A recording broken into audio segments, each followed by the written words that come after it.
գոյություն չունի տարածաշրջան 3+3 ընդհանրապես։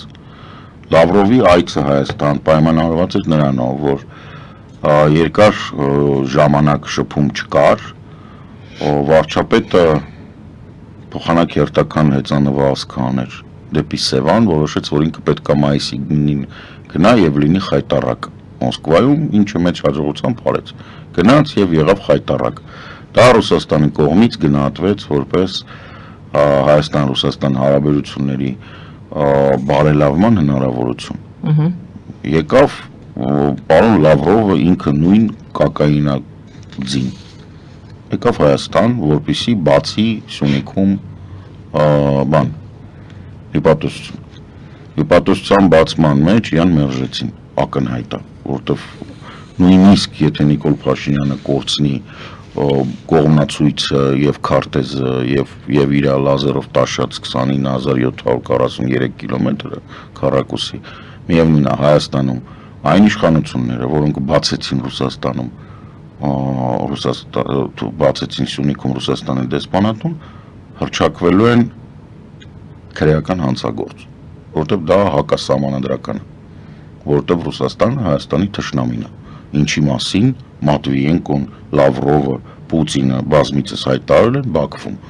որտեղ քանի Հայաստանը չունի Ադրբեջանի հետ Նիկոլի Սիրիաց խաղաղության պայմանագիրը, ցանկացած երկիր, որ ասում է, որ Ադրբեջանը իր ռազմավարական դաշնակիցն է եւ Ադրբեջանի հետ իրանք հարց ու պատասխան չունեն եւ ոչ մի պահանջ չունեն, ցանկացած նման երկիր Հայաստանում պետք է գնահատվի որպես թշնամական երկիր։ Վերջակետ, ուրիշ թեմա չկա այստեղ։ Այսինքն Ռուսաստանը գնում է, նույն Մատվիենկոնն է այնտեղ գնում, նույն Լավրովն է գնում, երեք Ռուսաստանի դեսպանները, եվրոպական երկրներում Ռուսաստանի դեսպանները իրենց հերթական նիստը արել են Բաքվում։ Այսինքն Մոսկվան համարում է Բաքուն այնպիսի մի ռազմավարական դաշնակից քաղաք, որտեղ ինքը կարա բերի իր դեսպաններին եւ պետական գաղտնի, հույժ գաղտնի ինֆորմացիա քննարկել, որտեղ դեսպանները ունեն այդ հնարավորությունը եւ այդ օրենքն։ Հետեւաբար Մատվիենկոյի այցը Հայաստան, հիշեցնեմ, որ ինքն էլ բանն է, վարկստական, հարբեցող վալկան է, հայտնի կոմսոմոլ, մեջքից թույլ, տարօրինակ բարոյական պատկերով մի անձնավորություն, որը շատ վաղուց ասում են, որ ինչ-որ մի հանդիպման ժամանակ կարողացել է Ալեն Սիմոնյանից խոսք կորզել, որ դու Նենսի Պելոսիին ծաղիկներով դիմավորել ես, հիմա էլ ինձ պիտի ծաղիկներով դիմավորես, ինձ թվում է ամբողջ թեման էդ է։ Ուրիշ բան, ֆեդերացիա այդ բանի իրանց սենատի նախագահը վալկաստականը Հայաստանում քննարկելու չունի, որտեղ մեզ մոտ իհարկե պարլամենտական երկիր է, բայց սենատը ուրիշ տիպի բան է, ուրիշ տիպի կառույց է, մենք դրա համարժեքը չունենք։ Պետախուզական դիվերսիոն ցանց է պատրաստում, որպեսզի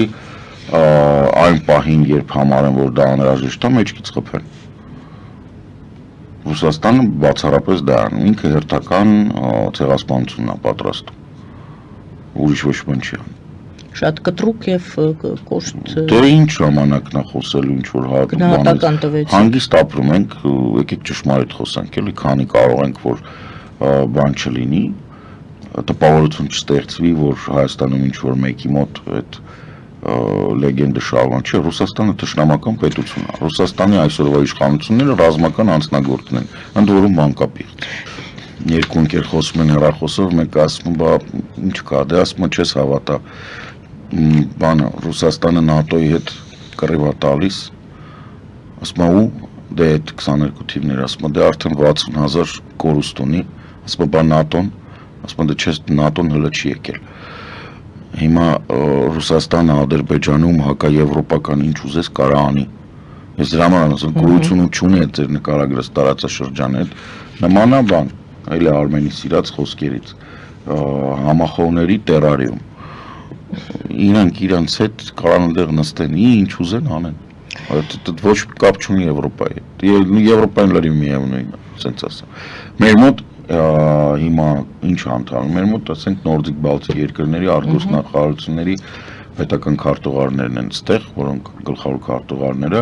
որը ասեմ, որ սա 6 ամսվա մեջ երկրորդ նմանատիպ նորդիկ բալտիկ երկրներից երկրորդ շատ մեծ այցելությունն է, կներեք, սա շատ մեծ այցելությունն է Հայաստան, որը նշանակում է Հայաստանը ամբողջությամբ կարողանում է ինտեգրվել եւ այդ երկրների կշիռը դա 8 երկիր է, իրանց կշիռը եւ թե տնտեսական, թե քաղաքական, թե ռազմական, այնտեղ Շվեդիա կա, Նորվեգիա կա, բան որոնց հետ որ մենք լուրջ բաներ ունենք, հնարավորություններ ունենք ռազմաարդյունաբերության եւ բանակի զորացման տեսանկյունից գոյություն ունի Լիտվան, Էստոնյան թվայնացման տեսանկյունից, Լիտվան դրոնային այդ լուծումների տեսանկյունից, որոնք որ բավականին մեծ աջակցություն են ցուցաբերում Ուկրաինային,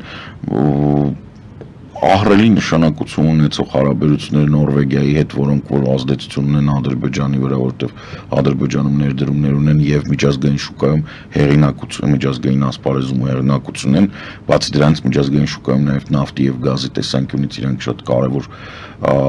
մատակարարող են Եվրոպայում, օրինակ ասենք, չգիտեմ, ինչ որ Ադրբեջանը մատակարարում է, Նորվեգիան այսպես կարա փակի,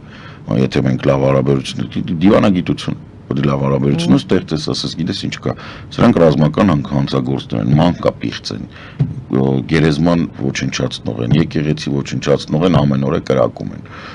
արի ինչ կլինի այդ 5 միլիարդ խորանարդ մետր, որ քո համար ոչ մի բան է, մի 2 տարի տուր, սրանք դու սովածը կրտան, հետո կերևա ինչ կլինի էլ, այսինքն դա դիվանագիտության շնորհքն է, որ պետքա մերոնք անեն, դե իհարկե դա ավտոմատ կնշանակի պետք է հասկանալ, հա, որ Ադրբեջանին նեղելը ինչի են մերոնք տենց վախենում, մերոնք ասած Նիկոլենք այդքան վախենում, որտեվ իրանք լավ գիտակցում են, որ Ադրբեջանը Ռուսաստանի մինյոնն է։ Դուք անդրադարձաք Փաշինյան-Էրդողան խոսակցությանը, ինչը որ լրիվ նորմալ է հարևանների միջև, այնտեղ տոնը։ Փաշինյանը զանգել է, դրան նորմալ են վերաբերվում, Փաշինյանը զանգել է, շնորհավորել է եւ որպեսզի բալանսը պահի, Էրդողանը շնորհավորել է 26 թվականի գարնան տեղի ունեցող եվրոպական այդ գագաթնաժողովը, որը գարնանային սեսիան կանցնի Հայաստանում, աշնանային, եթե չեմ սխալվում, Իռլանդիայում, այսինքն ցենց շուտ Եվրոպայի երկու ամենածերերն։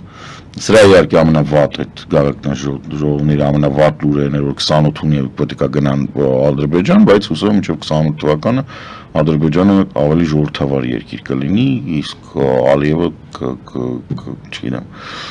Կադաֆին դեսպանների հետ միասին կլինեն ժողովրդավար։ Չէ, Ռուսաստանի դեսպանները չեն լինի։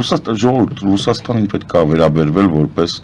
սատկող բյուզանդական կայսրություն։ Ես ասել եմ 1453 թվականն է։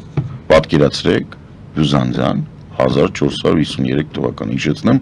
դա Բյուզանդիայի վերջի տարին էր, դրան այդ մայիսի 29-ին Օսմանյան զորքերը մտան Պոլս։ Ռուսաստանը հիմա 1453 թվականում է եւ ինքը ոչնչացման եզրին է եւ ինքը անցել է այդ անդառնալի կետը եւ ինքը չի վերականգնվելու։ Ռուսաստանը չի վերականգնվելու, ոչ որպես գերտերություն, ոչ որպես տարածաշրջանային գերտերություն, ինքը լինելու է հոշոտելու առարկա։ Իրան հոշոտելու են հիմնականում Կենտրոնական Ասիայի երկրները եւ Չինաստանը։ Վերջ։ Այս թեման փագա։ Անկախ ամեն ինչից այս հակառուսականության վրա կեղծ քաղաքական օրակարգ Հայաստանում ստեղծելը արդեն անիմաստ է, որտեղ ակնհայտ է, որ Ռուսաստանը թշնամի է, բոլորը հասկանում են, դից մարդ չկա, ով չի հասկանում։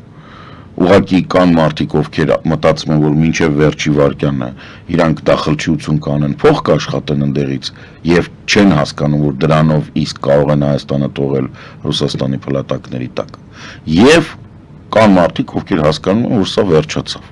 Վերջ, էլ խոսելն էլ անիմաստ։ Այսինքն մեր քաղաքական դաշտում էլ պետքա զտել ամենօրյա խոսակցությունը Ռուսաստանի մասին ավտոմատ իրան ուռճացնում է։ Չէ, Ռուսաստանը գոյություն չունի։ Գոյություն չունի, անիմաստ է։ Հայաստանում ինքը անիմաստ է։ Ընդ որում ես գիտեմ, որ նույնիսկ պետական մարմիններում կան մարդիկ, ովքեր տենց են։ Իհարկե կան մարդիկ, ովքեր օրինակ բանը, բարձր տեխնոլոգիաների նախարարությունը, որը անհասկանալի կերպով փորձել է ռազմաարդյունաբերության ոլորտում աշխատող ընկերություններին մտցնել միջազգային պատժամիջոցների տակ, առաջարկելով այդ ընկերություններին Սբերբանկ ներդրում անել։ Այս սա այդ Մխիթար Հայրապետյան կոչվածի նախարարությունն է, որը կամ չգիտի ինչի մասին է խոսքը, պաշտոնապես նամակին պատասխանել է, որ իրանք տեղյակ չեն, որ Սբերբանկը պատժամիջոցների տակ է։ Տեղեկացնում Իրենց ենք։ չեն տեղեկացրել։ Տեղեկացնում ենք դրա համար, չնայած քրեական օրենսգիրքը ասում է չտեղեկացված լինելը հիմք չի հանդիսանում պատասխանատվություն խուսափելու։ Բայց սա արդեն տեղեկացնում ենք նաև համապատասխան մարմիններին ընդհանուր մինչև վարչապետ։ Հարգելի պարոն վարչապետ, դու ես նշանակի։ Ոնց կարա մարդ աշխատի ռազմաարդյունաբերության ոլորտում ու չիմանա, որ Ռուսաստանում չկա ընկերություն, որը պատժամիջոցների տակ չի։ Չկա տենց ընկերություն, որը Սբերբանկը 100 տարի է պատժամիջոցների տակ։ ՎՏԲ-ն է պատժամիջոցների տակ, ասենք,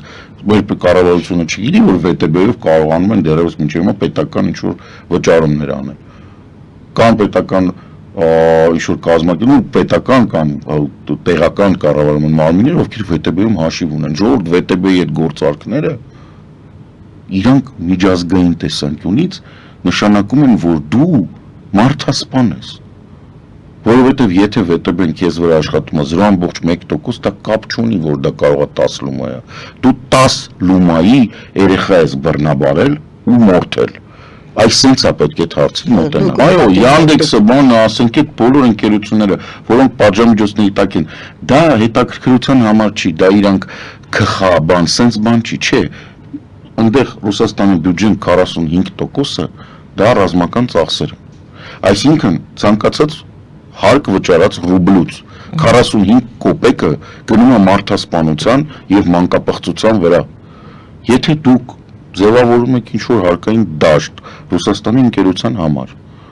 դուք այդքանով մասնակցում եք եւ դառնում եք մանկապիղծ եւ մարդասպան։ Դուք դժվար է։